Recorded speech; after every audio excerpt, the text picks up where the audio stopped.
begin this morning with that critical debt ceiling deal clearing its first hurdle in Congress. This was the first test for the deal that was reached by President Biden and House Speaker McCarthy. The House Rules Committee narrowly passed it by a 7-6 vote. Now it goes to the full House for a vote later today, and its fate there is still very much up in the air. It needs a majority of the House to pass and will likely need some Democratic votes to get through. Some hardline Republicans, they're blasting the bill, saying it doesn't cut the budget enough. Speaker McCarthy had a mandate from the American people. This deal that we've heard about totally fails to deliver on all of it. Not one Republican should vote for this deal. It is a bad deal. There's going to be a reckoning about what just occurred unless we stop this bill by tomorrow. NBC News Capitol Hill correspondent Ali Vitale and Chief White House correspondent Peter Alexander join us now. Good morning to both of you. Ali, let's start with you. It is called the Fiscal Responsibility Act, and as we just heard, some lawmakers feel it is not fiscally responsible enough. Others say it goes too far. So how are things looking ahead of tonight's vote?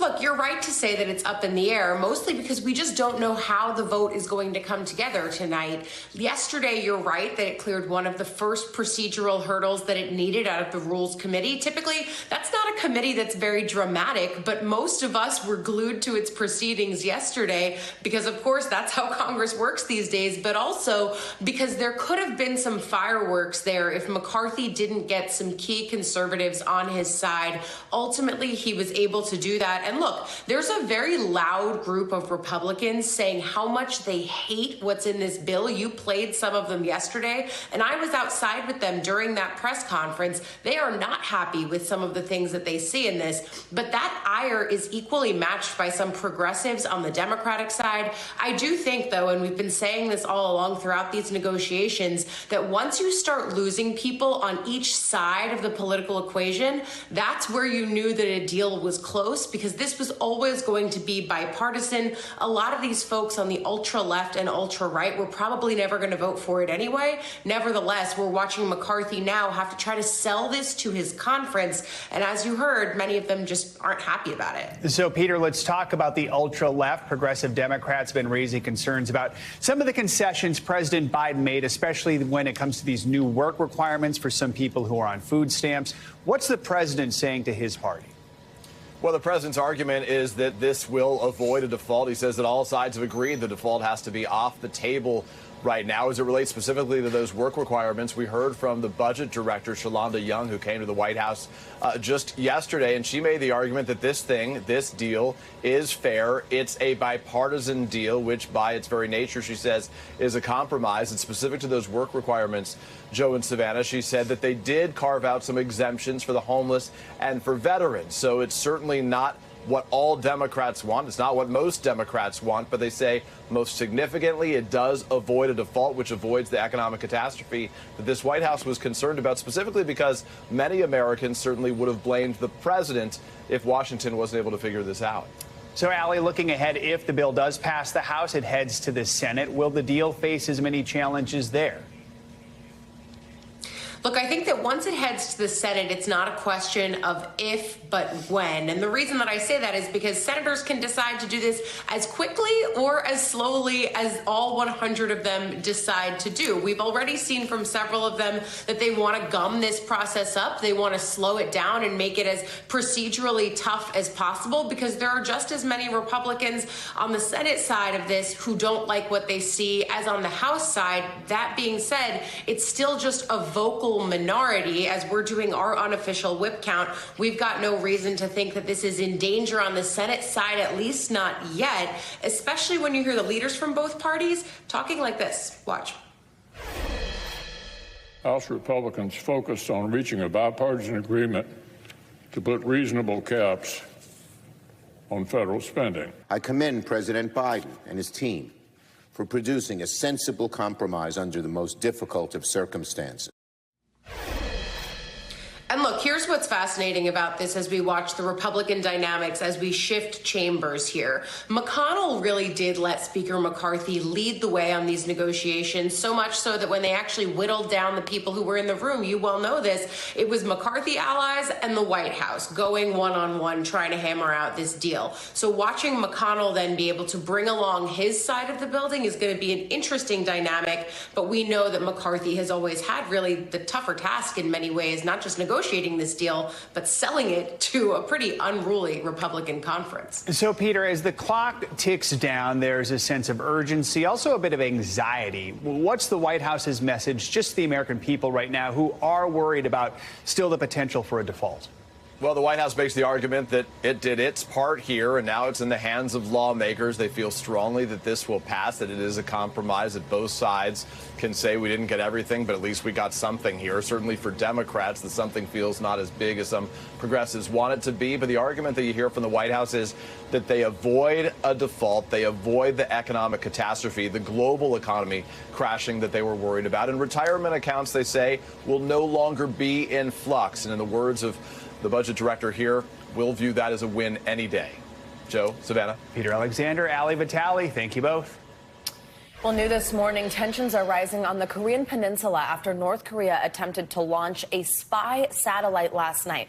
Well, the launch wasn't successful, but these are some of the pieces of it that were recovered in South Korea. This morning, the U.S. and other countries are condemning North Korea for using what they say is banned ballistic missile technology. Here's NBC News foreign correspondent Janice Mackey-Frayer, who's been following the developments overnight and has the latest.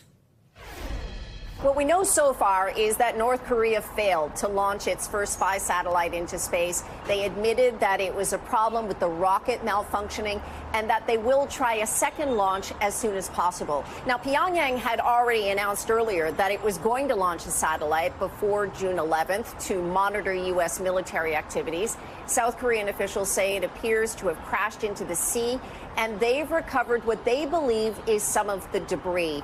Now, the launch triggered air raid sirens and alerts across Seoul, where people were getting messages on their cell phones telling them to prepare to evacuate, only to be told 20 minutes later that it was a mistake.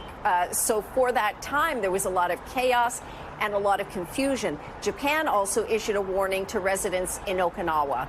Now, the launch has been strongly condemned by U.S. officials. A statement from the National Security Council saying ballistic missile technology was used in a, quote, brazen violation of multiple UN Security Council resolutions. But it also added, quote, the door has not closed on diplomacy, but Pyongyang must immediately cease its provocative actions. According to the NSC, President Biden and his advisors are assessing the situation, and they are in touch with allies. The Secretary of Defense, Lloyd Austin, is already in the region. He's in Japan, where the government last week issued a statement saying it would destroy any North Korean missiles that came into its territory. This satellite is one of several high-tech weapons systems that Kim Jong-un has vowed to introduce, saying it's for North Korea's self-defense. This launch today not failing in ramping up tension again in the region. All right, Janice, thanks. This morning, both Kyiv and Moscow are recovering from drone strikes. This is the first time that Moscow's residential areas have experienced attacks since President Vladimir Putin invaded Ukraine more than a year ago. NBC News foreign correspondent Molly Hunter has more on this drone warfare. In Moscow, President Putin vowing to retaliate for what he said was a Ukrainian drone attack. The attack, Putin said on TV, was aimed at scaring Russian citizens and hitting residential buildings. In video verified by NBC News, a drone seen flying low over the capital. The Russian Ministry of Defense says they shot down 8 drones. NBC News cannot independently verify that information. The ministry says 2 people were injured and several buildings damaged. And Moscow is pointing the finger directly at Kyiv. An advisor to President Zelensky tells NBC News Ukraine is not directly involved in the attacks in Moscow. Here in Kyiv, the Russian aerial bombardment has been unrelenting. At least 1 person has been killed, several injured just in the last 24 hours. Early this morning, the Ukrainian Air Force says it shot down nearly 30 Russian drones. Now take a look at all of this debris, and they're actually still throwing debris out of the windows, so we can't go any closer. Residents tell us they heard a massive pressurized explosion overnight. Unclear, though, whether that was debris hitting this building or whether it took a direct hit. Max Chabanov lived on the 12th floor. I closed my eyes because I thought, well, that's it. That's the end. And across the Capitol, a new phase of this war. Sasha lives just behind this building. Every time when we hear explosion, my body's shaking, my voice is shaking. It feels really different in the Capitol now. It's been a terrifying few days, and what we're seeing is tens of thousands of Kyiv residents are seeking shelter in the subway. Those are scenes that we haven't seen in months.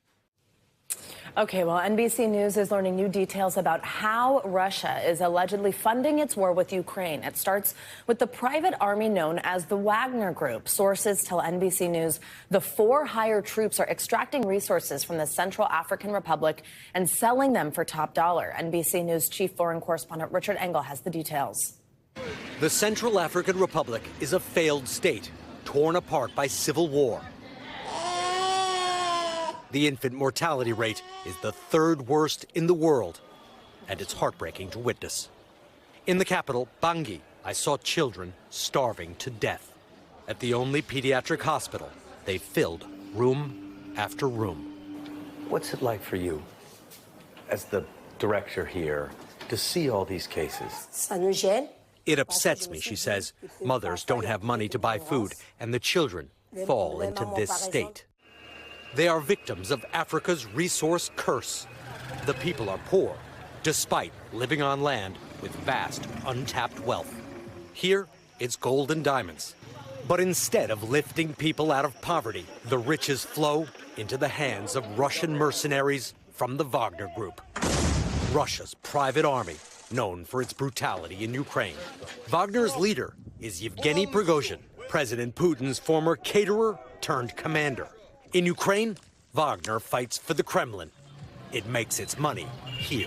According to 2 Western diplomats in Bangui, Wagner is extracting $500 million a year in gold, rare timber, and blood diamonds. This woman, who asked us to conceal her identity for her protection, lived in the village of Ndasima, where her husband was a gold miner. She told me how Russian mercenaries arrived, armed and in vehicles, and ordered the villagers to leave. They were beating people, whipping people, and chasing them away. When her husband and 7 others refused to go, they were executed. What do you think the Russians wanted? Gold? You think it's as simple as that? Yes, they came for our wealth and for our gold. Today, my children don't have a father. They don't have anything at all. I'm sorry. Thank you very much for telling us. I know it's very difficult. Thank you. The independent research group Sentry provided NBC News with more than a dozen witness accounts of violence by Wagner forces near the Ndasima gold mine and other mine sites. This was Ndasima in 2019, before the Russian takeover. An image taken this month shows the mine has expanded dramatically. Analysts say it is now generating untraceable profits for Wagner. Wagner was invited into the Central African Republic by the government to help crush a rebellion. And it worked. The capital is now far more secure. Wagner made a movie about its military campaign called The Tourist, showing its men defeating the rebels and saving the day. It was a hit and helped make Wagner popular. Do you think it's true, or do you think it's propaganda? It's all true. It's history, he says. There's a statue honoring Wagner on Bangui's main boulevard. The group even provides the personal security for the president. Mr. President, it's a real pleasure. Richard Engel, thank you very much. You've said quite famously that if your house is on fire, you don't care what color the water is. So I understand why you reached out and you accepted Russian help. Are you happy with it? You journalists are here. You should ask this question to the Central African people. They will answer you. I am here to make sure that this population is protected. The government depends on Wagner for its survival. Wagner pays itself in gold. The people are left starving.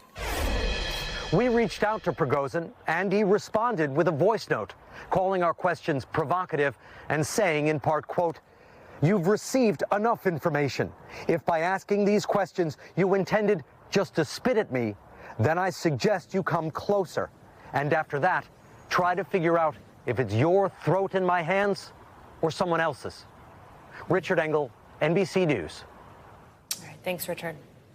Back here at home, there is an outpouring of support for former First Lady Rosalynn Carter. The Carter Center announced yesterday that the 95-year-old is now battling dementia. NBC News correspondent Blaine Alexander has the details. Well, the Carters have been by each other's side for decades. They're set to celebrate their 77th wedding anniversary this July. They currently hold the record for being the longest married presidential couple in this country's history. And of course, news of her diagnosis has so many people looking back at her lasting legacy.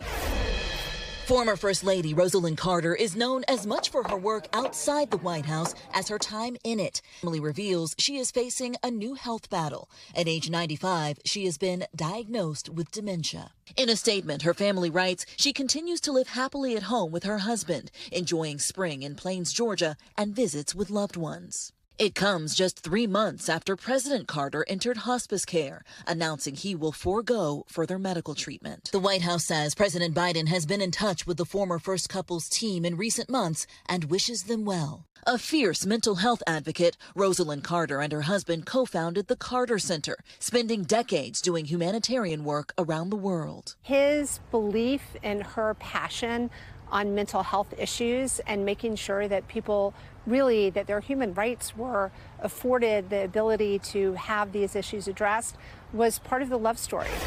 And the Carter family says they are sharing news of her diagnosis in part to help further that mission, saying they hope it leads to more conversations to help break the stigma around the illness. Back to you. All right, Blaine, thank you.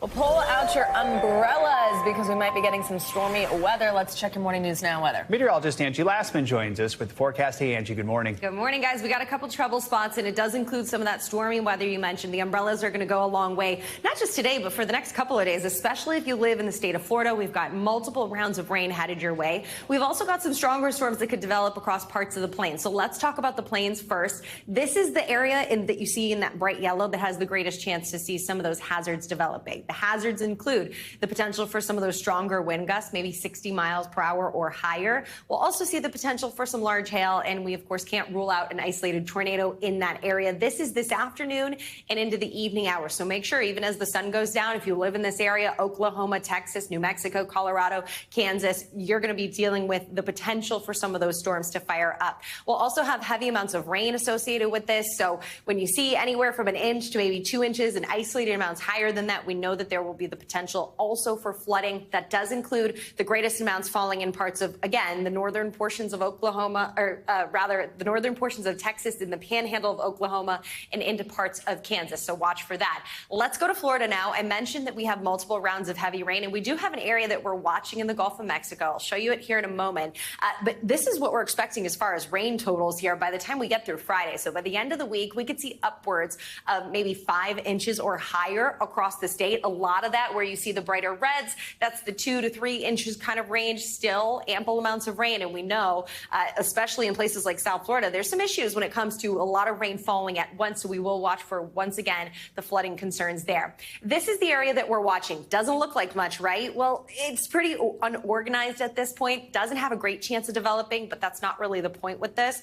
What is the point is that we'll see that heavy rain kind of still drifting onshore for folks in the state of Florida, and we'll see the unsettled weather sticking around for multiple days. If it does develop, it'll happen in this big red kind of area. That's the development zone that we're watching for. But again, either way, the gusty winds, the heavy rain, all on the table for folks there as we get through the end of the week and into the weekend. Let's talk about how it feels like summer. Boy, these temperatures are pretty impressive, huh? Minneapolis, 90 degrees today. You're running 15 degrees above normal for this time of year. St. Louis at 90, Buffalo at 87, Detroit, 87 degrees later later this afternoon, too. And the 90s across the board for a lot of people here as we get into the late part of our work week. Thursday, Friday into the 90s for St. Louis. You hit 95 on Saturday. So feeling like summer in a lot of spots. Washington, D.C. ends up into the 90s as well. One note, while it is nice in a lot of those places that I mentioned, we do have some fires that are burning in parts of Canada. So you might notice, especially in the Northeast, places like Philly, Atlantic City, we've got some hazy skies, and it does include some air quality alerts, sensitive populations. Just be careful of this. I would not do as much of that physical activity outside if you can limit it. This should be out of the picture here in the next couple of days, but you'll notice, again, hazy conditions with that sunshine. All right. Thank you so much, Angie. Thanks for watching our YouTube channel. Follow today's top stories and breaking news by downloading the NBC News app.